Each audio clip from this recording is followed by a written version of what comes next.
मनमाड महाराष्ट्र राज्य महामार्ग क्रमांक 752G हा रस्ता काही ठिकाणी कामाअभावी अपूर्ण असल्यामुळे त्या ठिकाणी असलेल्या खड्ड्यांमुळे नागरिकांचा मृत्यूचा सापळा बनला आहे। चांदवड ते मनमाड हा रस्ता 25 किलोमीटर अंतराचा असून मात्र या रस्त्यांमध्ये दोन ठिकाणी एक निकम वस्ती हरनूल टोल नाक्याजवळ व दुसरे शिगवे वनीकरण विभाग या दोन ठिकाणी काम अपूर्ण असल्यामुळे त्या ठिकाणी मोठमोठे खड्डे पडलेले असून त्यामध्ये रात्रीचेच नव्हे तर दिवसा देखील ते खड्डे दिसत नसल्यामुळे मोटरसायकलच्या मोठ्या प्रमाणात अपघात घडत आहेत व घडले आहेत। त्या खड्ड्यांमध्ये आतापर्यंत 100 ते 125 प्रवासी पडून काहींचे हातपाय कंबर मोडले गेले आहे तर काही तर मृत्युमुखी पडले। अशा प्रकारच्या खड्ड्यांमुळे नागरिकांचा व प्रवाशांचा नाहक जीव जातो। त्यामुळे याकडे संबंधित विभागाचे अधिकारी व शासन लक्ष देईल का हा प्रश्न मात्र आता प्रवाशांना पडला आहे।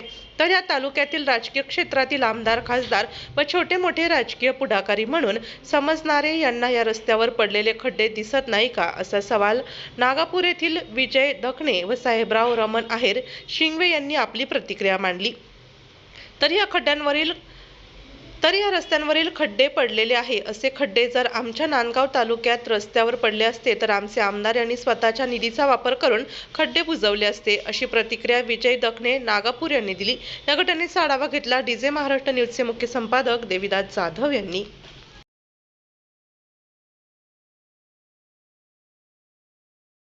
राष्ट्रीय महामार्ग या ठिकाणी उभा आहोत। काही प्रवासी आपल्या सोबत बोलण्यासाठी आहे, त्यांच्याशी संपर्क साधणार आहे। दादा नमस्कार, काय सांगाल तुम्ही या रस्त्याच्या संदर्भामध्ये? साहेब, मी मनमाड चांदवड डेली अपडाऊन करतो। तर मी जवळजवळ रात्री सकाळी 8ला जर मनमाडला आलो तर रात्री 9-10 वाजता चांदवडला जातो। तर मी रोज हप्त्यातून 2 ते 3 ॲक्सिडेंट या ठिकाणावर बघतो। तर याची दुर्दशा अशी आहे की हा 2 वर्षापासून एवढा सिमेंट रोड बनला, पण याच्यावर हे 2 ठिकाणं असे हरनोल आणि एक शिंगवेबारी।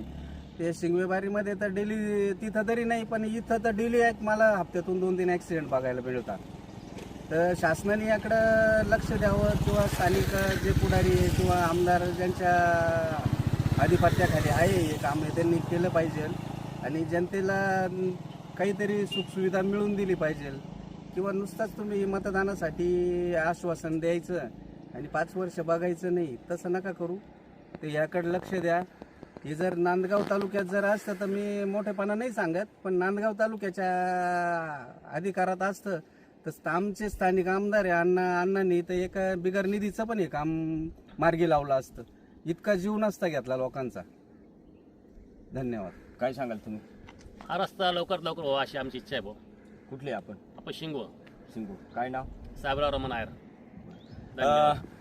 या ठिकाणी जो रस्ता आहे त्या रस्त्यामध्ये स्थानिक आमदार असेल, खासदार असेल किंवा राजकीय पुढारी कोणी असेल याकडे लक्ष द्यायला आतापर्यंत काही तयार नाही। त्यामुळे या ठिकाणी जे अपघात होता त्या अपघातामध्ये कम से कम काहीचे हात पाय मोडले आहे, कंबर मोडलेले, काही तर मृत्युमुखी पडलेले आहे। तरी गेल्या 2 वर्षापासून या खड्ड्यांकडे संबंधित अधिकारी लक्ष देत नाही। मात्र प्रवासी एक नांदगावचे प्रवासी आहे नांदगाव तालुक्यातले, त्यांनी सांगितले की जर आमचे आमदार सुहास अण्णा कांदे जर असते तर त्यांनी स्वतःच्या निधीतून तरी हा खड्डे बनवले असे। त्यामुळे तुमच्या चांदवड तालुक्यातल्या आमदारांनी याकडे लक्ष देतील का आणि द्यावा अशी आमची इच्छा आहे।